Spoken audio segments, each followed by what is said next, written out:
This week, we have about 10,000 things going on in the zodiac sign of Gemini, so there's a lot of new exciting feelings going on this week. However, by the end of this week, we are starting what I'm going to start coining as the summer slowdown. So let's go ahead and get started talking about it. Welcome back to the Astrology Report. My name is Cam White, and this week we are talking about June 3rd through June 9th of 2024. We have so many things going on, so bear with me. Every single day has a huge highlight, so let's just get into it. So we're starting the week off with just the moon ingressing into Taurus, nothing crazy there. However, we do have Mercury ingressing into Gemini, and as it ingresses into Gemini on the same day on Monday, it will be making a trine to Pluto. So first off, the moon just going into Taurus. This is like a waning moon. The moon is starting to get dark now, so the energy is a little bit lower.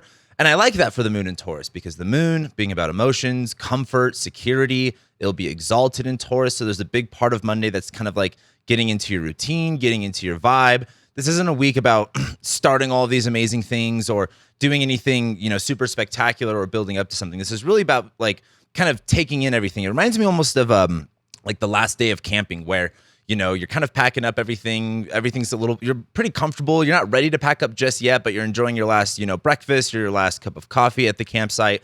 That's sort of the vibe that we have going on with the moon on Monday. But we also have Mercury ingressing into Gemini. Now, why this is important is we have Venus in Gemini. We now have Jupiter in Gemini. It is still Gemini season, but the ruler of Gemini is Mercury. So now that we have Mercury ingressing into its home sign, the ruler of all these planets is now in its domicile. It is now, at least on paper, functioning properly. We could talk about the fact that it's a little bit under the beams, making its way towards combustion before it has its Cazimi, which that is astrology speak for the Mercury is really close to the sun. And when you have a planet really close to the sun, it doesn't always function that well. But nonetheless, Mercury moving into Gemini, if Mercury is about ideas and communication and, pretty much any like ideas, communication, thoughts, rationale, plans, Mercury just going into Gemini is all of that's working. It just reminds me of when sometimes you have a computer and you've got 10,000 programs running and sometimes it's lagging, sometimes things freeze.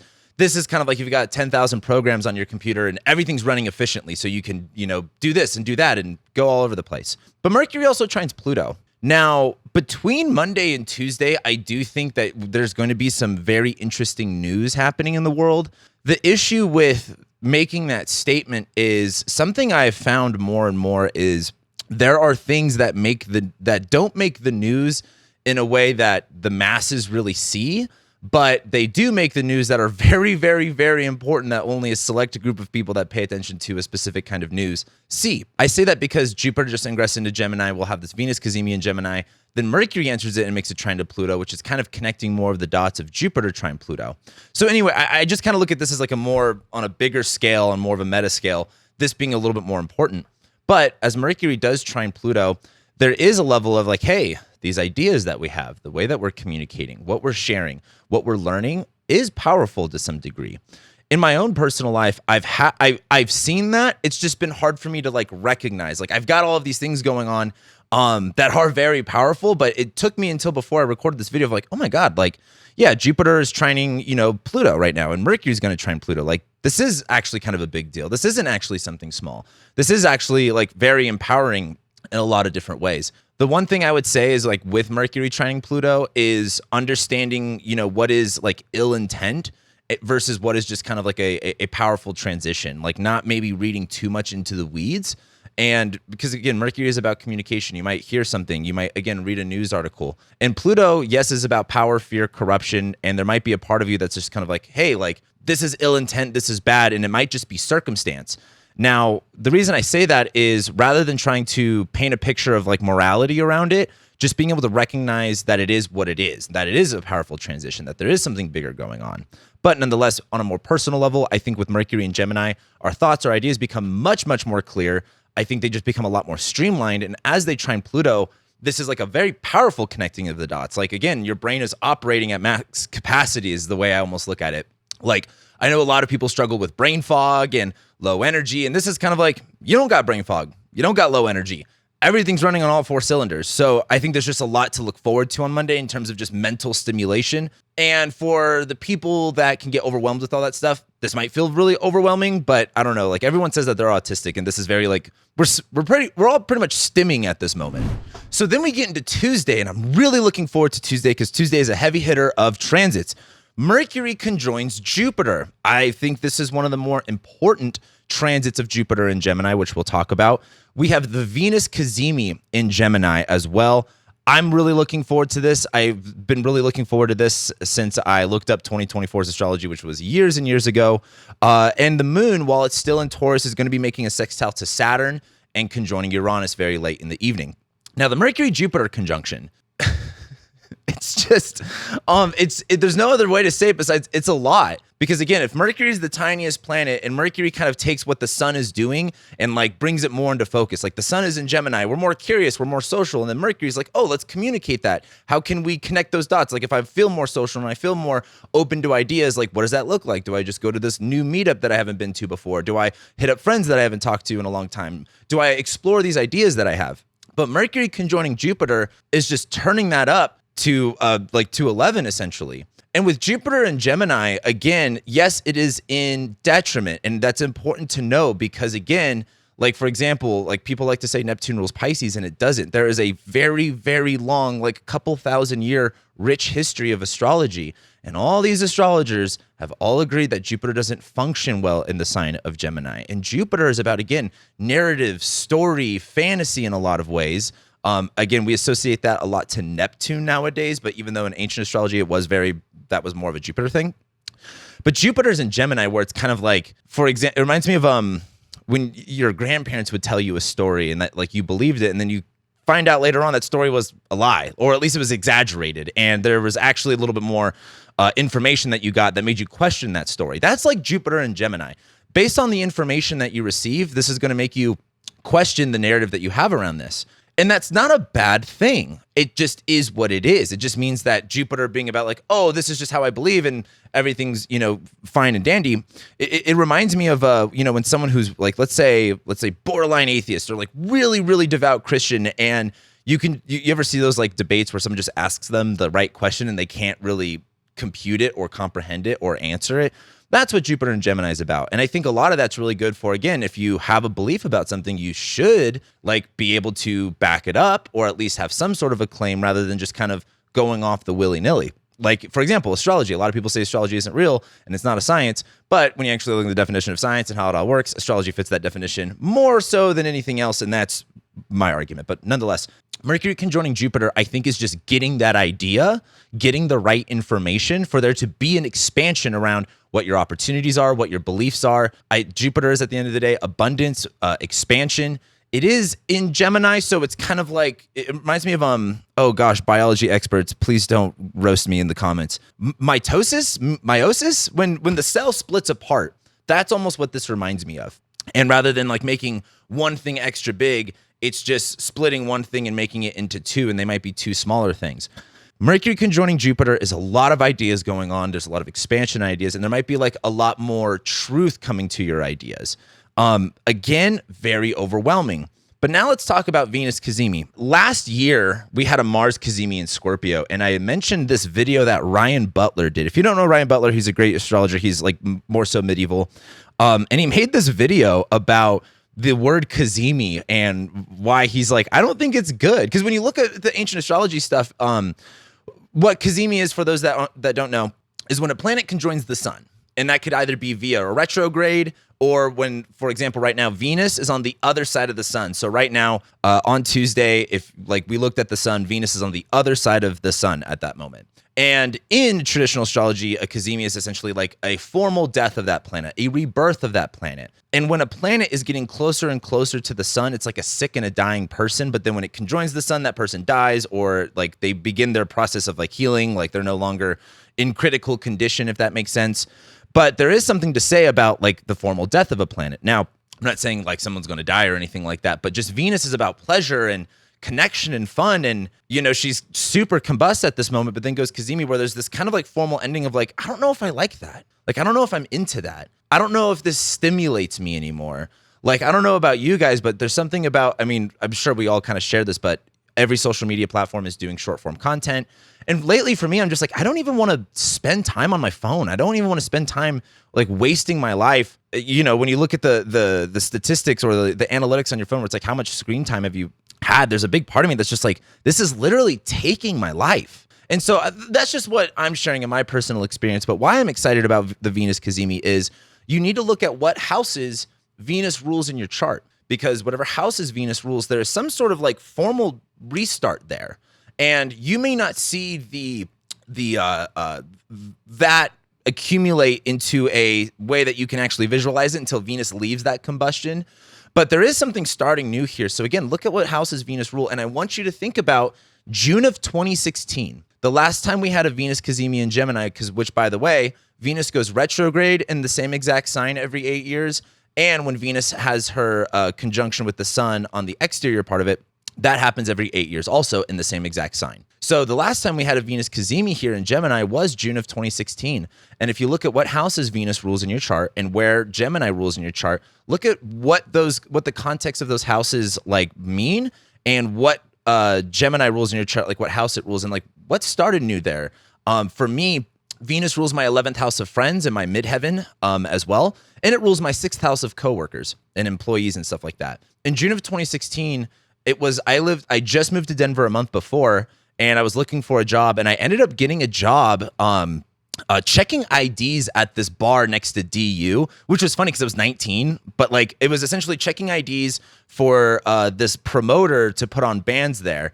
And when I got that job, I instantly made friends with everyone in that bar, and they all became my friends. You know, like one of them is actually still a really close friend of mine. But I had met like 7 or 8 different people that I started hanging out with, and it was how I really got connected to people in Denver. Now that Venus Cazimi was also on my Venus, which is my 11th house ruler of friends, and it was in my 7th house ruler of relationships, and it's my 6th house ruler of coworkers. So like that's just a really good example of like what that might look like. Again, that was a little bit more personal to me, but I literally like got new friends and a new best friend via a coworker, via a job with this Venus Cazimi. So I really want you to think about June of 2016 and what might have started new around that time, because we have the same thing going on here.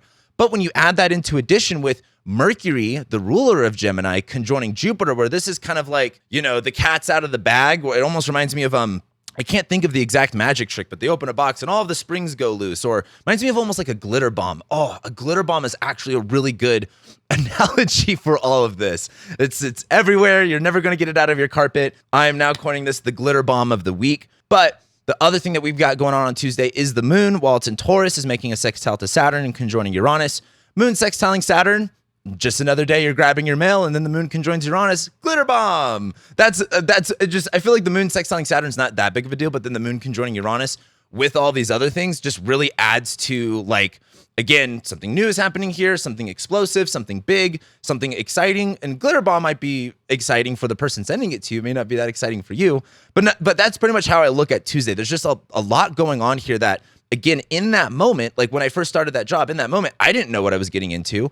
But then as months went by, I ended up making all of these friends, but it all came from that moment. And I think that's the important thing to understand about Venus being combust and Cazimi.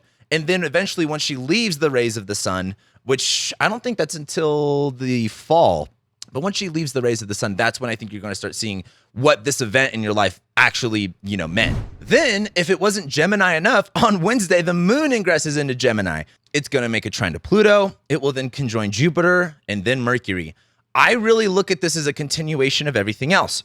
As the moon's in Gemini, I think the important thing to note is that this is a dark moon now. We are now getting ready for the new moon in Gemini. And as the moon makes this trine to Pluto and it conjoins Jupiter and Mercury, this seems like kind of like taking stock. Like if you're like a Gen Z, maybe millennial, someone that's like kind of entrepreneur, like we're all obsessed with like networking and, you know, getting contacts and who can help who, especially if like you live in LA. It's not about like making friends. It's about like who can you connect to help you, you know, climb the ladder. Wednesday just reminds me of like, I just went to this party. I met all these people. I need to contact this person. And this person said that we can hang out. And this person knows this guy. That's what Wednesday reminds me of, is like, okay, the party was on Tuesday, but then Wednesday is like reigniting or following up on those contacts and like being like, oh, like this was super cool to meet you. When can we do this? When can we do that?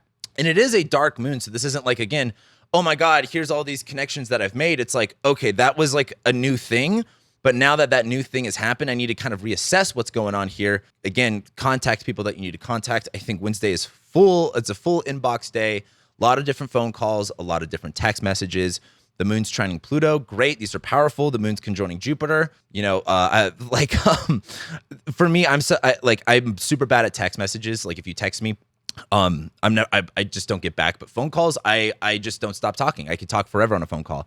And then, so with the moon conjoining Jupiter, just kind of like, make sure it's not a 4-hour phone call. And then the moon, of course, conjoins Mercury, where again, there is some clarity around the situation. These are good communications. And speaking of this, if you haven't seen this already on my website, I'm now offering a newsletter. I actually started it last week. If you've been following me for a while, especially if you followed me on Twitter, for a lot of people that don't know, I had a really, really big Twitter a couple years ago. Twitter is just such an easy social media to do. And I decided to get off of it because Twitter is absolutely disgusting. And essentially, if you really liked my tweets, if you really liked my Twitter, sign up for my newsletter. If you want sporadic, fun emails about the astrology going on, you can go over and do that on my website. But I just started doing that last week. It's been something I've been wanting to do for a while. So go ahead and sign up for my newsletter. You can go to my website in the description below. So newsletter with all the Gemini stuff, right? Very appropriate. But then we get to Thursday, and this is the new moon in Gemini. Again, so many Gemini things going on. And again, this is another highlight for the week. And I think this is also a big highlight.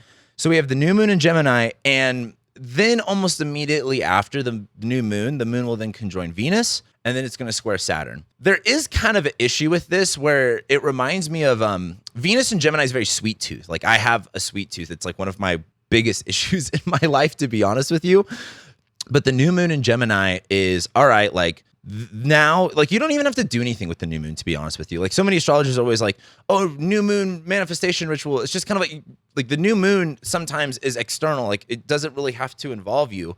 But I think this is just kind of like, again, the Venus Cazimi in whatever house it rules, there was a whole new start there. And the new moon is kind of like, cool, let's like make that real. It's kind of like putting the rubber stamp on something. So this new moon in Gemini, whatever house Gemini rules in your chart, that is now refreshed and redone. Now that Jupiter's there, now that we have the Venus Cazimi there, now that Mercury's there, there's like, okay, this Gemini area of my life is very different at this moment, and we'll start to accumulate and build up as we get to the next full moon, and then we get to throughout the rest of the year while Jupiter's there. So I think that's exciting, but then the moon kind of conjoins Venus, and then it makes a square to Saturn, where it just reminds me of like eating too many sweets. You ever like eat so many sweets that you just kind of get like, like I need to stop. This is too much. This is like, now I'm on this, like, my blood glucose is 10,000 or I don't know what number. I don't know what scale there. But the moon conjoining Venus is like, oh, this is fun candy. And then, it's square Saturn or for example, another way is I'm not a big alcohol drinker, but back when I was a lot more of a party guy, I can't drink in the day. I just can't. I don't know how people drink in the day. Like the alcoholics that could just drink in the day, I don't get it. Because the second, like mimosas sound great at 10 a.m., but then, 12 p.m., 1 p.m. runs around, comes around, and I'm tired. I'm sleepy. I'm like, oh, I'm not even that drunk. I'm just buzzed, but now I'm tired and sleepy. I don't want to do anything. I can't concentrate. That's like moon conjoining Venus in Gemini is very like, let's get mimosas, let's have drinks. And then the moon square Saturn, where it's like, well, now it's like 1 p.m. or 2 p.m. You're at your house, and now your day is kind of ruined. You're not doing anything for the rest of the day. You're tired. You're sleepy. You're probably going to take a nap. That's what Thursday reminds me of. It's like, cool, new stimulating thing, fun. Again, let's get some drinks, and then like, well, now you can't do anything after that. Then on Friday, the moon just ingresses into Cancer, and that's really all that we have going on. I think things to mention is Venus is still combust. So like Venus, as I think it's 10 degrees away from the sun, is combust, which means just like burning up, it's on fire. Then it's Cazimi, right? Purification, new thing. But then as it leaves that Cazimi, it is still combust. So it's still back on fire, where again, it reminds me of like, kind of going back to my Mars conjoining Chiron analogy, like the Venus combustion before the Cazimi is like, okay, you have a broken leg and you are going to the hospital. The Venus Cazimi is like, you get the surgery. You are now healed. But then Venus being combust post-Cazimi, if you have a broken leg and they have to put some screws or some pins in you, you're not getting up and running a mile. You got some physical therapy to go through. You're going to be, you're going to have a cast on for a while. That's what this reminds me of. So Venus is still combust during this time. So don't expect to just, hit the ground running. Like there is still some recovery time here. But the moon just ingresses into Cancer, and that's really all that we have going on. And there's something I like about this. The moon is gaining in light now. We're getting out of this new moon. The moon is in its home sign of Cancer. It's really not making any aspects yet. The moon is very, very, very loosely applying to a trine with Saturn that doesn't even happen until Saturday. So Friday, there's a lot of good things going on. It's just kind of like enjoying things where, again, going back to that broken leg analogy, it's like, okay, you had your surgery that Friday when the moon's in Cancer. It's like, okay, I'm no longer in pain. I'm no longer, stressed about the situation. It's fixed. It's healed. I got to be in my bed. I'm going to watch, The Price is Right or, Jerry Springer show from my hospital bed while I recover, and just kind of enjoy the moment. There's something about this day that's just very kind of like peaceful and fun. But at the same time, we still have the sun, Venus, Mercury, and Jupiter and Gemini where, maybe you have a lot of visitors happening. You have a lot of people coming in to talk to you and being like, oh, it's like, when something happens to you, you don't talk to people for years and then they hit you up, which is like, it's nice, but it's just very funny. That's what Friday reminds me of. There's a lot of stimulation this week. And what I like about Friday is that this is kind of like, when you go to a party and there's all these people there that or like, for example, a wedding. You go to a wedding and there's all these people that you haven't seen in years.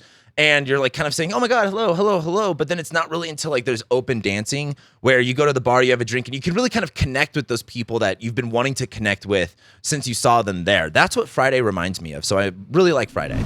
So then we get to Saturday. Saturday, we have a couple of highlights, but Saturday begins the summer slowdown. First, we have Venus making a square to Saturn. So Venus and Gemini making a square to Saturn and Pisces. The moon, while it's in Cancer, makes that trine to Saturn. And then Mars ingresses into Taurus very late Saturday night. I really hope you enjoy Saturday night because after that, we do not have any energy anymore. We do not have go juice anymore. Mars ingressing into Taurus slows down the summer. And the reason I call this the summer slowdown is really January through like this part of June is the most active point of the year. The rest of June and July are very slow. Not much things are going on. We have a Mars-Uranus conjunction that will be a little bit problematic, but, that's not really the biggest deal. August is just kind of like it's hard being an astrologer because I'll say something and people just go, oh my God, August is going to be the worst. It's going to be bad. It's like, it's just really frustrating. August is really, really frustrating. And then September kind of goes back to chill. And then October, November, December is kind of like when we start building up for 2025.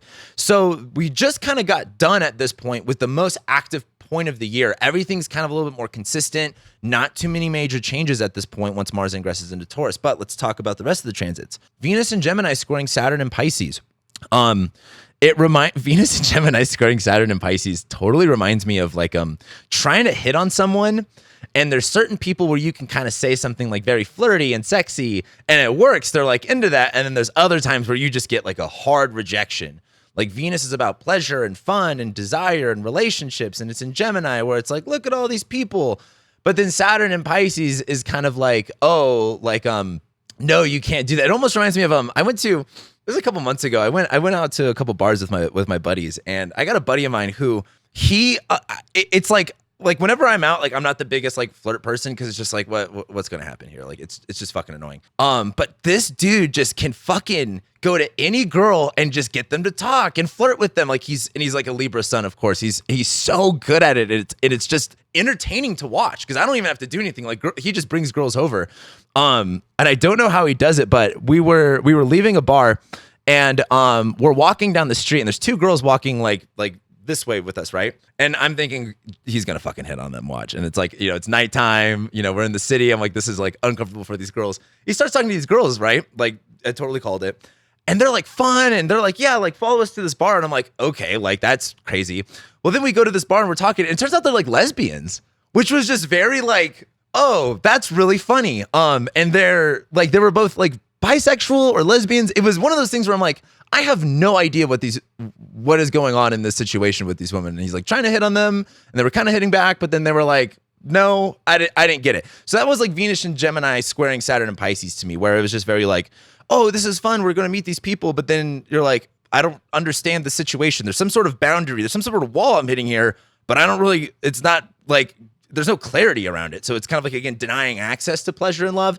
Not that there can't be like kind of flirty or anything like that, but that's what that reminds me of. And then so while on Saturday, the moon makes a trine to Saturn. I like that the moon's in Cancer making a trine to Saturn and Pisces. I like this for, again, going back to that analogy of being at like a wedding and talking to someone, being like, oh my God, it's been years. How have you been? How's your kids? That sort of a thing. Just kind of like maintaining long-term relationships and being able to connect more emotionally with someone. Or like, if you've ever been to like a conference or a big social, it reminds me, or maybe a big family gathering where, you know, you and your cousin go take a walk. That's what the moon shining Saturn reminds me of. I've got one gay cousin, and we were always the ones that went for a walk and smoked a little weed. But then Mars ingresses into Taurus, and that doesn't happen till very late Saturday night. Mars at 29 Aries, I really, really, really, really, really hope you guys enjoyed Mars in Aries, because the rest of this year, Mars sucks. Mars sucks for the rest of this year. Mars in Taurus is going to suck. Mars in Gemini is fun, and I like that Mars will be with Jupiter, but Mars square Saturn when it conjoins Jupiter. So it's, again, a whole lot of gas and a whole lot of break.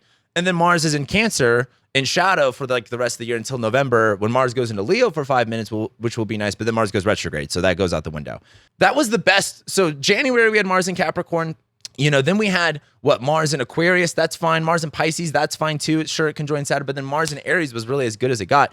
So the Mars energy, which is like our, again, energy, drive, ambition, fights and conflicts, like all of that was functioning pretty well. That starts to decline in function and usability as we get into Saturday night, because Mars in Taurus is slow. What's important to know about here is this is our last week where we have gas in our system. After this gas is gone, we are only coasting off of momentum that we've built. That's really important to understand. Taurus is a fixed sign. It's not changing, it's not starting, it's not going, it's not slowing down, it's just consistency, but it's Mars in detriment, where it's not like, oh, I'm now consistently doing this. Like that's more of like a Mars in Leo or Aquarius or even like a Scorpio thing. Like Mars in Scorpio is really like, oh, we're diving deep and we're not going to stop. This is like we've all ran out of gas before and we're trying to see how far we can go, especially if you have a stick shift. This is like you build up that speed until you're out of gas. You throw it in neutral and you coast down the mountain as far as you can go. Whatever momentum you've got going on right now, keep it going. Go faster, because that is the momentum. That is the energy that you have to carry through yourself out until we really get to August, or I think it's late July, late July when Mars ingresses into Gemini, and then we can start having a little bit different energy. But Mars going into Taurus is a bigger slowdown. It is a lot more about consistency. Fights and conflicts get a little bit nastier because Mars in Taurus is like very stubborn. Someone, I've mentioned stubbornness with Taurus, and someone was like, Cameron, Leo's are stubborn too. They're a fix. I'm like, oh yeah. Like I will not deny that Leo is stubborn. I'm a Leo. I'm incredibly stubborn. Mars in Taurus, there is like stubbornness to fighting. Mars in Taurus reminds me of like kind of dirty fighting almost in a way. It reminds me of just being like unmovable. There's another part of Mars in Taurus that like just doesn't want to fight and is just going to kind of like do that little number. And so Saturday, and this really happens on Saturday night. So if you're out late really Saturday night, I think you'll feel as you get home like, oh man, I can't drink like that anymore. Oh man, I ain't going out again. But that really continues for the rest of the next month and a half, essentially. And then we get to Sunday, and the moon, while it's in Cancer, will make a sextile to Uranus. It trines Neptune. Then the moon ingresses into Leo, and it will make a square to Mars. Then it will go opposite Pluto and sextile Jupiter. And then we have our last highlight of the week, which is the sun making a square to Saturn. So Sunday has a lot going on. The moon sextiling Uranus and trining Neptune is, again, kind of doing something a little bit different, kind of idealizing it, but I don't think that's as important as when the moon ingresses in Leo and squares Mars opposite Pluto, sextile Jupiter. Moon in Leo, we're feeling confident, brave, bold. The moon is waxing in light, so we're like, yeah, like this is who I am. But it squares Mars in Leo, where it's like you could talk the talk, or you could walk the walk. And this moon in Leo is like, don't challenge me, but it's very like you're not going to do anything about it. Or again, there's kind of like laziness involved here. And your pride might get in the way, or like your pride might kind of challenge you to want to like take more action, but you're just kind of like, I don't want to actually do it. It's like, yeah, or it reminds me of like maybe Uncle Rico being like, yeah, I could throw a football over those mountains right there. That's kind of what that reminds me of. But then the moon goes opposite Pluto, where everyone's not really buying your bullshit, if that makes sense. Everyone's like, yeah, you're kind of full of shit here. Like we're not going to listen. I think I've told this story before, but there was a guy I knew back when I was in high school he just lied about everything. He lied about everything to a point where like we wanted to hang out with him because we knew he just had the best stories. Like they were all lies. Everything was an absolute lie, but like, fuck, if it wasn't funny, it was so funny. And so that's what, but we knew it was all lies, but we still enjoyed it anyway. That's almost kind of what the moon and Leo opposite Pluto is like, it's entertainment. Like, entertain us. We know we're not going to believe your shit, but like whatever. And then the moon sextiles Jupiter. Again, I think that kind of brings into perspective the same story where it's like, hey, there's some sort of entertainment going on here. There's some sort of being in the spotlight, like feeling proud, like look at me, like king of the castle of Borat kind of stuff. And the moon sextiling Jupiter is just like, have fun with it.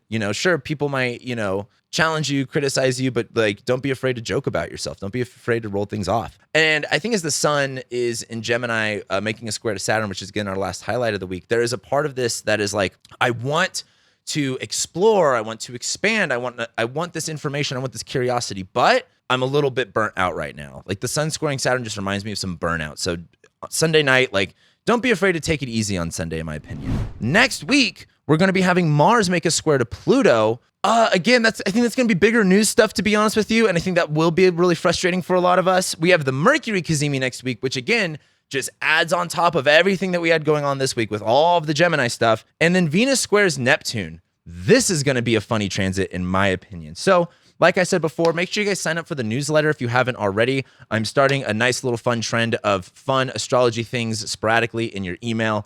And with that being said, I'll be seeing you guys next time.